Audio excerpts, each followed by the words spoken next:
Second हम आपको बताएंगे इस्म खास इस्म मारिफा की किस्म, जिसे इंग्लिश में प्रॉपर नाउन्स भी कहा जाता है, यानी किसी भी चीज के खास नाम को इस्म मारिफा कहा जाता है।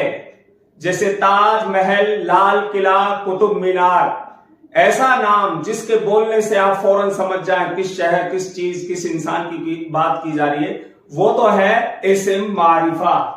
ठीक है। इस्म आम, जिसको उर्दू में इस्म नकीरा भी कहा जाता है और इंग्लिश में उसे कहते हैं कॉमन नाउन्स।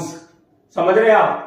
तो ऐसा नाम जो आम चीजों के लिए बोला जाए, आम नाम, यानी जिसके बोलने से हमारे समझ में ये ना आए किस शहर, किस इंसान, किस महल की बात की जा रही है, जैसे महल, मीनार।